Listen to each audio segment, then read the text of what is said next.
I didn't fall for him because he was kind. I fell because he saw the parts of me I never showed anyone. The quiet parts, the wounded parts, the parts I thought were unlovable. And maybe that's why I didn't notice. How perfectly he studied me. How easily he learned my patterns. How effortlessly he mirrored everything I wanted to hear. People say monsters hide in the dark, but the most dangerous ones? They hide in the light, in the softness, in the attention, in the version of love that feels too perfect to question. This isn't a story about a man who lied. It's a story about a man who became exactly what I needed, so he could take from me the one thing I didn't know I was giving, my identity. And by the time I realized who he really was, I was already becoming someone I didn't recognize. I met him on a day when I wasn't supposed to meet anyone. It was a Thursday afternoon, one of those days where the air feels heavy, even when nothing has happened. A quiet heaviness.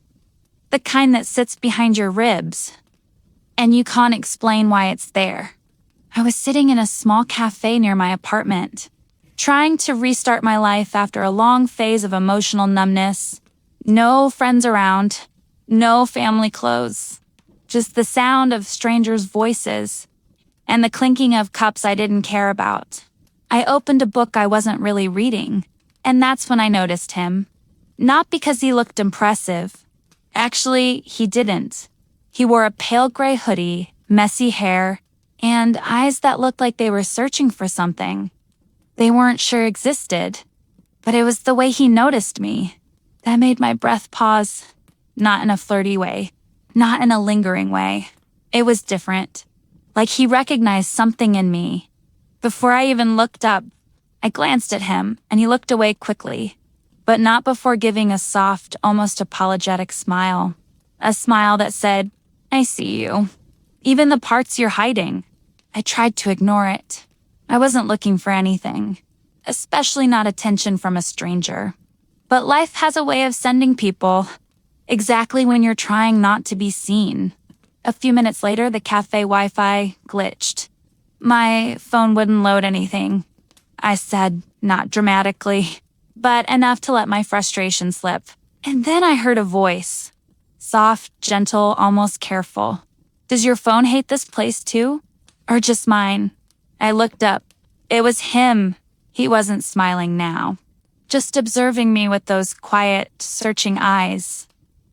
I answered, "Maybe it hates both of us." He exhaled a soft laugh, the kind of laugh people make when they're surprised someone responded kindly. He slid into the seat across from mine, without asking. And somehow, it didn't feel rude. It felt like something that was meant to happen. He said, "I'm Liam." I nodded. "Natasha." He repeated my name softly, slow, like he was tasting the sound of it. "Natasha," as if he wanted the syllables to settle somewhere inside him. The conversation didn't start dramatically. No sparks, no flirting, no awkward jokes. Just ease. He asked me what book I was pretending to read. I asked if he was avoiding work or avoiding life. He smiled in a way that told me both answers were true. And then he said something that didn't make sense at the time, but would haunt me later. "You look like someone who feels everything too deeply." I froze. "How would you know that?" He shrugged. "I pay attention. Simple words. Dangerous words.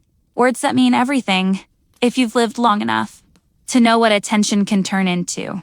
I didn't realize it then, but Liam wasn't just noticing me. He was studying me. Every gesture, every pause, every hesitation. My laugh, my silence, my tiredness. He watched it all, as if each moment was a piece of a puzzle he already knew how to solve. By the time I stood up to leave, I felt strangely lighter. He didn't ask for my number. He didn't ask to meet again. He simply said, "Take care of yourself, Natasha, even when it feels like you don't know how." And I walked out with a heart that felt just a little less heavy. I didn't expect to see him again. But life doesn't always wait for what you expect. Sometimes it pushes you towards something you can't see coming, That night, around 11:43 p.m., my phone buzzed. An unknown number. I hesitated, then opened it. You forgot your bookmark. A picture followed. A photo of the book. I had it at the cafe, but I hadn't left it behind. My chest tightened. I typed. How did you get my number? He replied instantly. I didn't. It popped up on the cafe's Wi-Fi network list earlier. You must have connected before. Your device name has your number. My breath slowed. Why are you texting me? His reply came slowly this time, as if he was choosing each word carefully. I don't want anything. I just wanted to make sure you weren't feeling heady tonight. Heavy. The exact word I had been repeating inside my head. How would you know that? A long pause. Then, 'cause I feel the same way. That was the beginning. Not dramatic. Not romantic. Just two people sharing loneliness. At the right moment. Or so I thought. Because in the weeks that followed, Liam didn't just connect with me. He started reflecting me. My habits. My phrases. My likes. My fears. My mood. It was subtle at first. I said I liked slow jazz.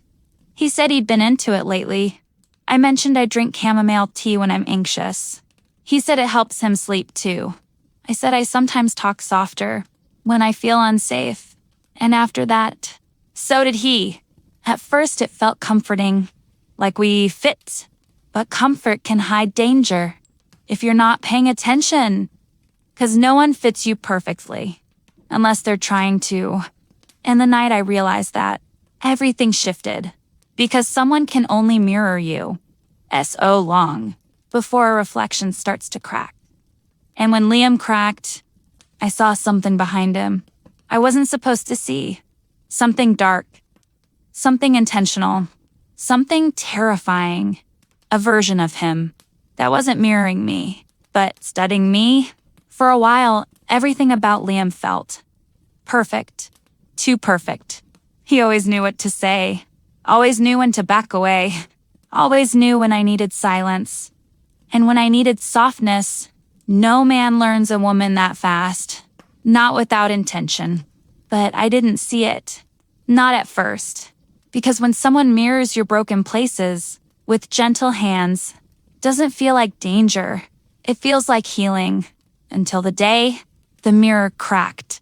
It began on a Wednesday night. He didn't text all day. Not a single message. Which wasn't like him. Liam was the kind of man who noticed if I took too long to reply. He was the kind of man who would send a soft, "You're quiet today. Are you holding something heavy?" But that day, Nothing. I told myself I wouldn't overthink. I told myself people get busy. I told myself not every silence is a sign. But when the person who always shows up doesn't, your heart learns to listen differently. At 12:19 a.m., my phone buzzed. Finally, a message from him. But something was wrong the second I opened it. It wasn't him, not his tone, not his rhythm, not his emotional signature. He wrote, "I'm sorry. I can't talk. Everything is wrong." Confusion tightened in my chest. I typed, "Liam, what's happening? Are you okay?" No response. 5 minutes. 10. 20. Then another message. "You're not safe in this." My stomach dropped. Safe? Safe from what? From him? From something else? I typed again. "Liam, talk to me. I don't understand." This time he replied instantly. Far too fast to think. "You weren't supposed to matter this much." My heart froze. Not the words, the phrasing. Because the exact same sentence had once been said to me by someone else. A man from my past who had emotionally manipulated me for years. The same rhythm, the same punctuation, the same pause before the last words. Liam didn't know that story. I never told him. So how did he repeat a sentence I had heard only once in my life? From a man he didn't know? Senseless. A chill ran through my body. Unless Liam wasn't reflecting me. He was reflecting someone else I once knew. Or worse, someone was coaching him. Someone who knew me. Someone who wanted Liam to become an exact mirror of who I trusted before. But who? And why? The next day, I didn't hear from him. Not morning. Not afternoon. Not evening. I texted once. Are you alive? No reply. By midnight, my chest felt like a locked box, with something screaming inside. At Loundanlingarfen AM, my phone buzzed again. A message. Not from Liam. From an unknown number. The message said, "He's not who you think he is." My heartbeat dropped. Before I could reply, another message came. "He's becoming you." I felt the blood drain from my face. Becoming me? What did that mean? I typed. Who is this? The reply came instantly. Someone who tried to warn you before it was too late. My fingers trembled. Too late for what? This time the response was slower. Like she was choosing whether to tell me. Then. Too late to keep him from taking your place. Place? What place? My identity? My personality? My lungs tightened, with a fear I couldn't explain. I typed. Explain, now. The message came in 3 parts, each worse than the one before. He mirrors you. He studies you. He becomes you. My heart slammed against my ribs. I didn't want to believe it. But the pieces, they started falling into place. The way Liam repeated my phrases. The way he copied my habits.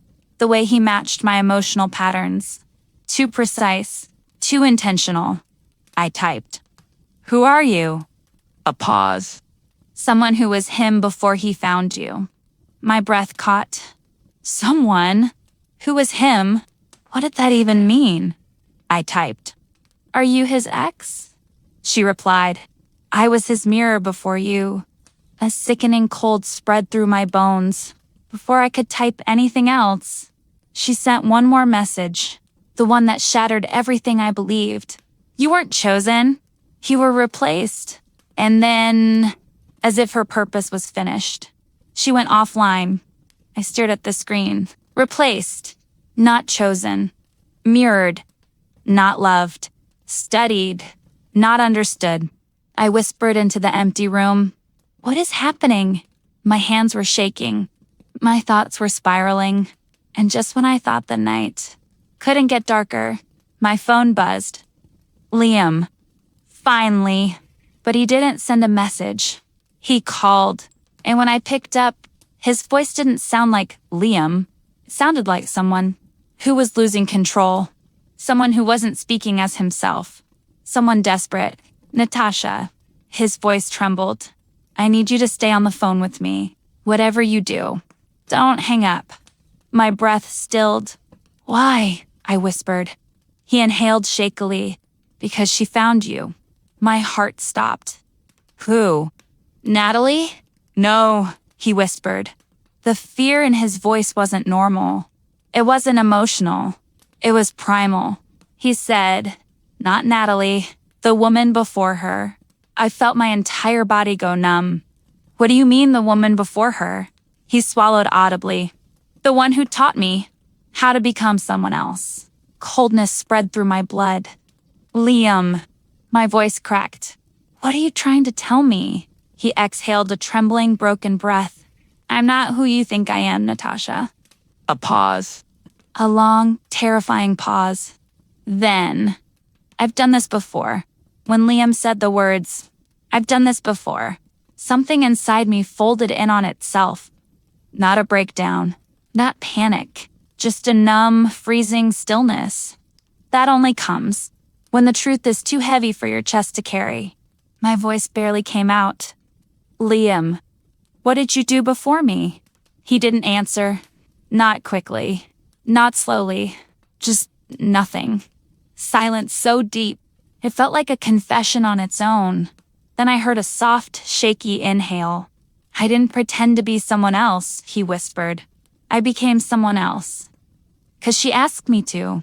My heartbeat slowed painfully. She. I whispered. You mean the woman who texted me? No, he said sharply. Not her. The woman before her. My blood ran cold. How many were there, Liam? His voice cracked. I don't know anymore. A chill crept through my spine. What do you mean you don't know? He sounded like someone lifting a memory. That was too heavy to hold. Natasha, people leave. People abandon. People forget. But not me. A pause. I don't let people go. I become them. My breath caught in my throat. Become them? Yes, he whispered. When I love someone, I don't want to lose them. So I keep pieces of them. Their words, their habits, their patterns, their fears, their lives. I felt sick. But why me? Because you were perfect, he whispered. You were everything she wasn't. Everything I needed to become. Everything I needed to become. Those words echoed through my skull, like a warning I didn't understand. What do you mean, needed to become? He breathed deeply, slowly, like he was preparing to rip open a wound he'd stitched shut long ago. Natasha? The woman before you. She didn't leave me. My voice trembled. Then what happened to her? A painful silence. Then she disappeared. My stomach dropped. What do you mean, disappeared? She cut me out of her life completely. No message. No explanation. She blocked me. Changed her number. Moved away. Left me with nothing. He inhaled sharply. So I kept the parts of her that I could still hold on to. Parts? I whispered. What parts? He answered in a voice that sounded too calm for the horror beneath it. Her personality. My chest tightened. And after her, the next woman did the same. And the next. And the next. I whispered. That's not love, Liam. That's obsession. No, he replied softly. It's survival. Pain flooded his voice. Every time someone left, I lost a part of myself. So I became them, piece by piece, until I couldn't tell where they ended and I began. His breath trembled. And then you came. And you felt like the final piece. Tears burned my eyes. Final piece of what? His voice quieted into something broken and terrifying. Of me. A cold, metallic fear spread through my veins. Liam, what did you want from me? He whispered. Everything. My voice cracked. Why? Because, he breathed. When you become someone completely, you don't have to fear losing them. This wasn't love. This wasn't connection. This was identity theft. Not of my information, but of myself. Suddenly, a message appeared on my screen. From the unknown woman again. Get out of the call. Now. My breath froze. I tightened the phone to my ear. Liam, someone else is messaging me. He exhaled sharply. Don't listen to her. She's unstable. She's jealous. Another message popped up instantly. He did this to me too. He became me. My pulse hammered painfully. Liam, my voice barely held together. Is she telling the truth? His silence was the answer. The woman sent another message. He doesn't love you. He's trying to replace you. I swallowed hard. Replace me? Liam's breath hitched. Natasha, please, don't listen to her. Why not? I whispered.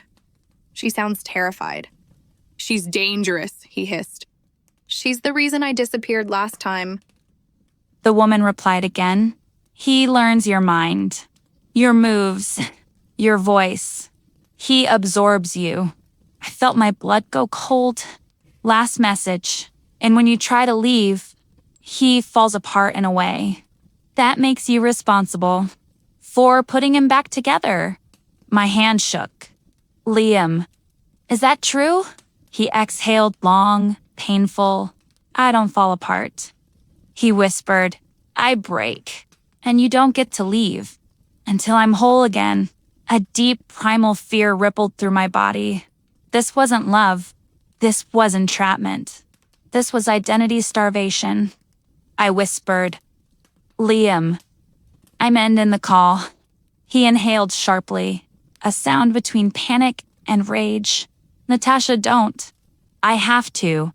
His voice cracked into something, dark and terrifying. If you hang up, I'll lose myself again. My eyes filled with tears. I'm not your cure. You are me, he whispered. You just don't realize it yet. That was it. That was the moment. I understood the truth. He didn't want me. He wanted my identity. To wear it.